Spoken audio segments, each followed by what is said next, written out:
So me say one thing Nancy can't understand. One thing Nancy can't understand. What make them a talk about me ambition? Say what make What's up, guys? I'm Rose. Today you're gonna learn how to scooter work. ask me when me get it from. Just some of them a ask me when I told them no no it's from creation. I told them no no it's. Bug just hit me in the eye. What causes this car to speed up? Well, you got this, the throttle. The throttle lets air and fuel into the engine using a carburetor.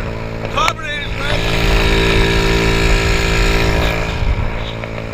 So that combusts in the engine, and that force propels the scooter to move forward.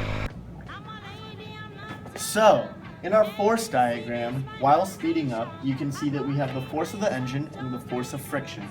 In the case of speeding up, the force of the engine is far greater than the force of friction, allowing us to speed up over time. In our input-output diagram, you can see our input is mechanical energy going into the motor vehicle. This causes there to be an increase in thermal energy, an increase in kinetic energy, and an increase in sound energy from the motor vehicle.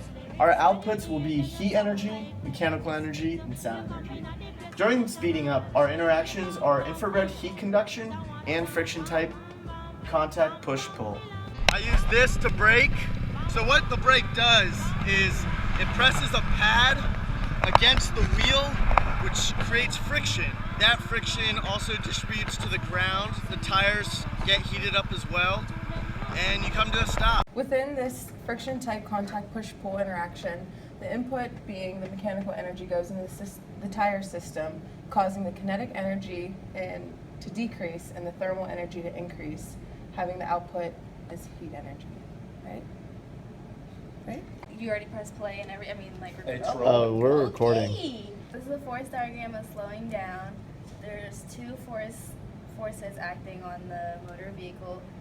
One of them being the engine, and then one of them being the brakes. The brakes is the stronger force, so that's what makes it decrease, shown on the graph. Causing the car to slow down. It's a scooter. Oh, Oh, this hurts so bad.